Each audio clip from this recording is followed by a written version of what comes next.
करा भाई कई को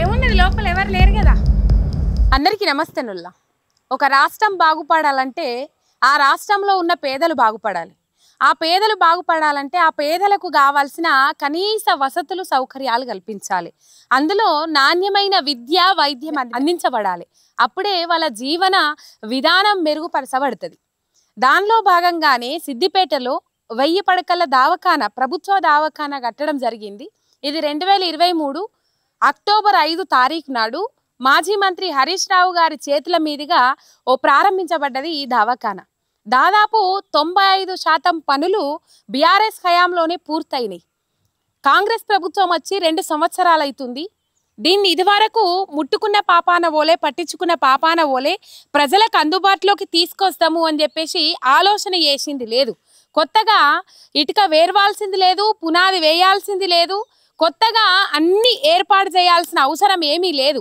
మనకు కనబడతా ఉన్నది ఇదే సిద్దిపేట ప్రభుత్వ దవాఖానా 1000 పడకల సామర్థ్యం ఇది మనకు కనబడతా ఉన్నది ప్రభుత్వ వైద్య కళాశాల సిద్దిపేట అని చెప్పేసి దాదాపు 1000 పడకల సామర్థ్యం ఏరియా దవాఖానా ఏదైతే ఉన్నదో ఆ ఏరియా దవాఖానాలో ఈ ప్రజలకు అనుగుణంగా అంటే జనాభా పెరుగుతున్న నేపథ్యంలో వాళ్ళకు సరిపోవట్లేదు జాగా కాబట్టి ఈ చుట్టుపక్కల దాదాపు సిద్దిపేట అంటే చుట్టుపక్కల గ్రామాలు ఏవైతే ఉన్నాయో ఆ గ్రామాలన్నీ ఈ సిద్దిపేట టౌన్ మీదనే ఆధారపడి ఉంటాయి దవాఖానైనా ఇంకేవి అవసరాలైనా ఇంకేవి కళాశాలలైనా లేకపోతే విద్యా వైద్యం నేను చెప్పినట్లుగా ఏది కావాలన్నా ఈ సిద్దిపేట టౌన్ మీదనే ఆధారపడాల్సిన అవసరం ఉంటుంది కాబట్టి వాళ్ళ అవసరాలకు అనుగుణంగా ఈ దవాఖానాను ఇక్కడ నిర్మించడం జరిగింది కానీ ఈ 2 ఏళ్ల పొద్దు నుంచి చిన్న చిన్న పనులు పెయింటింగ్ కానీ లేకపోతే ఐటీకి సంబంధించిన పనులు కానీ ఈ ఎలక్ట్రికల్కి సంబంధించిన పనులు కానీ ఇవి కొన్ని చేయాల్సింది ఉండే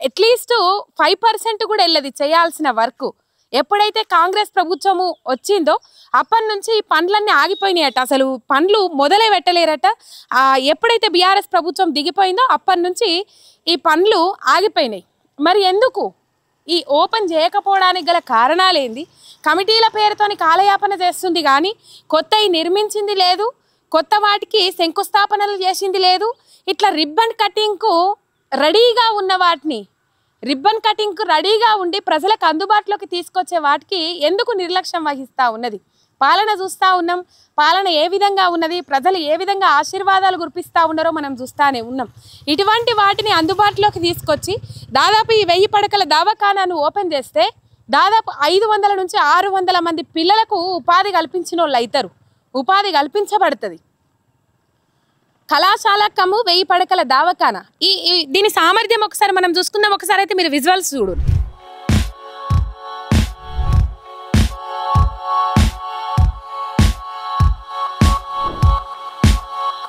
హాస్పిటల్ పూర్తయింది తెలంగాణ రాష్ట్ర ప్రభుత్వ సర్వజన వైద్యశాల అని చెప్పేసి సిద్దిపేట అని చెప్పేసి ఒకసారి చూడండిల్లా ఇంత నిర్మాణం కట్టుకొని ప్రజలకు అందుబాటులోకి తీసుకురాకపోతే ఏందన్నట్టు ఈ ప్రభుత్వం ఏం చేస్తుందన్నట్టు చెప్పుండ్రి అక్కడ ఏరియా దవాఖానా దగ్గర పరిస్థితి ఎట్లుంటదంటే ఒకప్పుడు నేను రాను బిడ్డ సర్కారు దవాఖానకు అన్న నానుడు ఉండే కానీ బీఆర్ఎస్ ప్రభుత్వం అధికారంలోకి వచ్చిన తర్వాత సర్కారు దవాఖానాలను పట్టించుకొని నార్మల్ డెలివరీలు ఏవైనా హెల్త్ ఇష్యూస్ వచ్చినా సర్కారు దవాఖానాల మీద ఆధారపడ్డారు మనందరికీ తెలుసు అయితే ఈ సిద్దిపేట ఏరియా దవాఖానాలో బెడ్స్ సరిపోతలేవు బెడ్స్ అంటే జనాభా పెరిగిపోతా ఉన్నది బెడ్స్ సరిపోతలేవు నేను చూసిన ఎగ్జాంపుల్ ఒకటి చెప్తా మీకు డెలివరీకి ఒక అమ్మాయి జాయిన్ అయింది డెలివరీ అయిపోయింది 3 రోజులు ఉంచుకొని నార్మల్ డెలివరీ అయితే 3 రోజులు ఉంచుకొని ఇంటికి పంపిస్తారు ఈ ప్రభుత్వంలోనే కాంగ్రెస్ ప్రభుత్వం హయాంలోనే ఆ పరిస్థితి దారుణంగా ఉంది చెప్పరాదు కానీ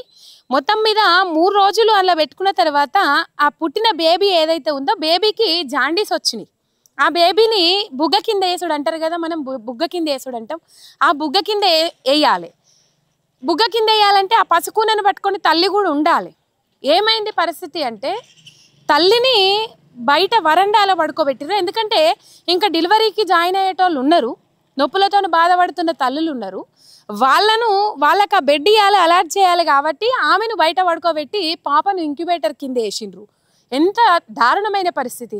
అదే పరిస్థితి ఇక్కడ ఈ 1000 పడకల దవాఖానా ఓపెన్ అయినట్లయితే ఆ తల్లి ఇలా అట్లాంటి తల్లులు ఎంతోమంది ఇలా ఆ బాధలు భరించేటోళ్ళు కాదు. ఇది నేను స్వయాన కళ్ళతో చూసిన సిచ్యువేషన్ చెప్తున్నా. 6 months బ్యాక్ చూడు ఒకసారి మొత్తం కంప్లీట్ అయిందోల్లా, ఏమీ లేదు. ఒక 5% కూడా ఉండదేమో అనుకుంటున్నా నేను. పని 5 to 10% కూడా ఉండదేమో అనుకుంటున్నా. మొత్తం కంప్లీట్ అయింది. మీరు హాస్పిటల్ చూసినట్లయితే మీకు అర్థమవుతుంది, మొత్తం టోటల్ కంప్లీటెడ్ రైట్. ఒకసారి దీని సామర్థ్యం చూద్దాము మనము. ఇది 2023లో ప్రారంభించబడినప్పటికి కూడా ఇంతవరకు అందుబాటులోకి రాలేదంటే మీరు అర్థం చేసుకోండి. ఆసుపత్రి నిర్మాణం పూర్తయింది, 2023లో ప్రారంభించబడ్డది, 2025 జూన్ వరకు పూర్తిగా కార్యనిర్వహణలో లేదు. రాజకీయ వివాదాలు, బడ్జెట్ ఆలస్యాలు, కమిషన్ సమస్యలు మరియు భవనం హ్యాండ్ ఓవర్ ఆలస్యాల వల్ల 1.5 సంవత్సరాలుగా ఉపయోగంలో లేకుండా పోయిందట. మరి ఎందుకు? అదే బీఆర్ఎస్ ప్రభుత్వం వచ్చినట్లయితే ఇది మొత్తం ఓపెన్ అయ్యేది కదా. మరి కాంగ్రెస్ ప్రభుత్వం వచ్చిన తర్వాతనే ఎందుకు ఇది దాదాపు 1.5 సంవత్సరాల నుంచి ఇక్కడ పని మొత్తం ఆగిపోయింది. ఇక్కడ పనులు సాగుతున్నట్లు కానీ ఏది కనబడతలేదు, పనులు కొనసాగిస్తున్నట్లు కానీ ఎక్కడ ఏది కనబడతలేదు. లోపలికి పంపించమంటే కూడా లోపలికి పంపించలేరు. ఇంతకుముందు మీరు చూసిండ్రు. దీని సామర్థ్యం ఏంటంటే ఉస్మానియా జనరల్ ఆసుపత్రి ఏదైతే ఉంటుందో దాని లెక్కలో నిర్మించబడ్డది. ఇది మొత్తం 1000 పడకలు.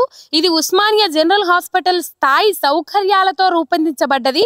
అయితే 40 పడకల డయాలిసిస్ సెంటర్, 15 ఆపరేషన్ థియేటర్లు, 8 మాడ్యులర్ ఓటీలు, 100 ఐసీయూ పడకలు, 30 పడకల బర్న్స్ వార్డు, మొత్తం 1000 పడకలు. అయితే ఈ మొత్తం మీద ఏదైతే హైదరాబాద్లో ఉస్మానియా జనరల్ హాస్పిటల్ ఏదైతే ఉంటుందో ఆ జనరల్ హాస్పిటల్ తరీకలో ఇది నిర్మించబడ్డది. మొత్తం పూర్తయిందోల్లా, ఏమీ లేకుండా కంప్లీట్ అయింది. అయినప్పటికీ కూడా దీన్ని ఓపెన్ చేయలేరు.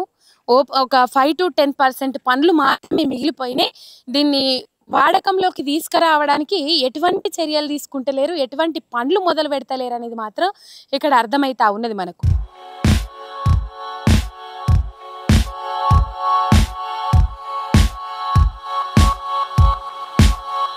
దాదాపు ఇప్పుడు ఏదైనా సీరియస్ ఎమర్జెన్సీ కేసులు వస్తే హైదరాబాద్ రాస్తారు, గాంధీ హాస్పిటల్ రాస్తారు, లేకపోతే ఉస్మానియా హాస్పిటల్ రాస్తారు, పిల్లలకైతే నీలోఫర్ దవాఖానా రాస్తారు. ఈ 1000 పడకల దవాఖానా ఈ అత్యాధునిక హంగులతోని ఏర్పాటు చేయబడ్డ ఈ దవాఖానా ఓపెన్ చేసినట్లయితే అసలు గాంధీ హాస్పిటల్, ఉస్మానియా హాస్పిటల్, నీలోఫర్ దవాఖానాలకు రాయాల్సిన పరిస్థితి అవసరమే ఉండదు. ఎందుకంటే అంత హంగులతోని, అత్యాధునిక హంగులతో నిర్మించబడ్డది. మీరు చూసుకోండి, 40 పడకల డయాలసిస్ సెంటర్ ఏర్పాటంటే డయాలసిస్ పేషెంట్లకు ఎంతగానో ఉపయోగపడుతుంది. ఇది 15 ఆపరేషన్ థియేటర్లు, 8 మాడ్యులర్ ఆపరేషన్ థియేటర్లు, 100 ఐసీయూ పడకలు అంట. చూడండి, ఐసీయూ ఇంటెన్సివ్ కేర్ యూనిట్లు 100 పడకలతోని, అంటే 100 పడకలతోని ఏర్పాటు చేయబడ్డది.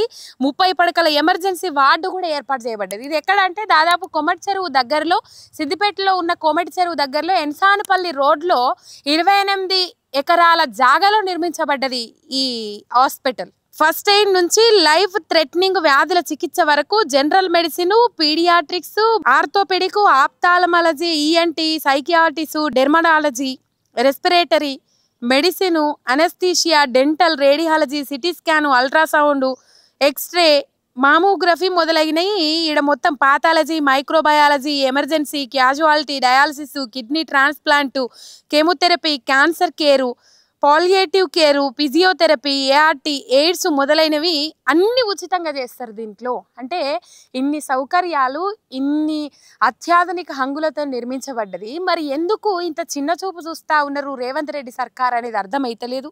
దీన్ని ఇంతవరకు ఎందుకు ఆ చిన్న చిన్న పనులు ఏవైతే ఉన్నాయో ఆ పనులు కంప్లీట్ చేసి దీన్ని ఓపెన్ చేద్దామని చెప్పేసి ఎందుకు ఆలోచన చేస్తలేరు అనేది మాత్రం ఎవరికి అంతు చిక్కంది. ఎందుకు ఇంత వివక్ష? వెటర్నరీ కళాశాల మంజూరైంది సిద్దిపేటకు, వెటర్నరీ కళాశాలను కూడా కొడంగల్ పట్టుకొని పోయిండు రేవంత్ రెడ్డి. ఏదైనా కొత్తది కావాలంటే వాళ్ళు కొత్తగా మంజూరు చేసుకోవాలి, లేకపోతే కేంద్ర ప్రభుత్వంతో కొట్లాడాలి. కేంద్ర ప్రభుత్వం సహకరించకపోతే మీరు మీ కాళ్ళ మీద నిలబడి ఏదైనా కొత్తగా తీసుకొని రావాలి. కానీ ఏం చేసిండు? సిద్దిపేటకు వచ్చిన వెటర్నరీ కళాశాలను తీసుకుపోయి కొడంగల్లో పెట్టాలని చెప్పేసి చూసిండ్రు రేవంత్ రెడ్డి. మొత్తం మీద సిద్దిపేట మీద వివక్ష, తెలంగాణ అంటేనే వివక్ష చూపెడతా ఉన్నాడు. సిద్దిపేట మీద ఇంకా వివక్ష చూపెడతా ఉన్నట్లు కనబడతా ఉన్నది. ఎందుకంటే ఇంకా చాలా పనులు ఆగిపోయినవి ఉన్నాయి, బిల్లులు మంజూరు కావాల్సినవి ఉన్నాయి, పెండింగ్ పనులు ఎన్నో ఉన్నాయి. సిద్దిపేట మీద వివక్ష, తెలంగాణ ప్రజలంటే చిన్న చూపు, సిద్దిపేట మీద వివక్ష అనేది మాత్రం ఇక్కడ కనబడతా ఉన్నది. ఈ 1000 పడకల దవాఖానా చేతులలోకి వచ్చిన దాన్ని కూడా ఓపెన్ చేయకుండా ఉంటున్నారంటే మీరు అర్థం చేసుకోవచ్చు రేవంత్ రెడ్డి తీరెట్లున్నది, కాంగ్రెస్ పరిపాలన ఎట్లా ఉన్నది అని చెప్పేసి. ఒకప్పుడు నేను రాను బిడ్డ సర్కారు దవాఖానా కన్నా నానుడి ఉండే, ఇలా మళ్ళీ ఆ నానుడిని నిజం చేసుకుంటా ముందడికి పోతా ఉన్నది రేవంత్ రెడ్డి సర్కార్. దాదాపు సర్కారు దవాఖానాలంటే చూసి భయపడాల్సిన పరిస్థితి మళ్ళీ తీసుకొస్తా ఉన్నారు. రాష్ట్ర వ్యాప్తంగా సర్కారు దవాఖానాల పరిస్థితి మనం చూస్తూ ఉన్నాం. బెడ్లుంటే మందులు ఉంటలేవు, మందులుంటే బెడ్లు ఉంటలేవు, సెలైన్లు ఎక్కించుకునే స్టాండ్లు కూడా ఉంటలేవు. పేషెంట్లతో వచ్చిన అటెండర్లే సెలైన్లను పట్టుకొని నిలబడాల్సిన పరిస్థితి. చిన్నపిల్లలు కూడా ఎంతో మంది శిశు మరణాల రేటును తగ్గించారు. ఉమ్మడి పాలనలో 39గా ఉన్న శిశు మరణాల రేటు బీఆర్ఎస్ పాలనలో సర్కారు దవాఖానాలను పట్టించుకొని 1000 మంది శిశువులకు, అప్పుడు 39 మంది శిశువులు చచ్చిపోతే ఇప్పుడు 1000 మందికి 18 మంది శిశువులకు తగ్గించిండ్రు. అంటే అన్ని విధాల అన్ని సౌకర్యాలు కల్పించుకుంటా ముందడుకు పోయినరు. కేసీఆర్ కిట్టు కానీ, న్యూట్రిషన్ కిట్టు కానీ, ఇట్లా ఎన్నో విధాలుగా అన్ని విధాలుగా అన్ని వైద్య సదుపాయాలు కల్పించుకుంటా ముందడుకు పోయినరు. ఆ రాష్ట్రం మంచిగా ఉండాలి, ఆ రాష్ట్రంలో పేదలు బాగుపడాలంటే విద్యా వైద్యం మంచిగా ఉండాలి. ఇలా వైద్యాన్ని పట్టించుకుంటలేదు రాష్ట్ర సర్కార్ అనే దానికి ఇది నిదర్శనం, నిలువుటద్దంగా నిలుస్తూ ఉన్నది. మీరు చూడొచ్చు, అర్థం చేసుకోవచ్చు.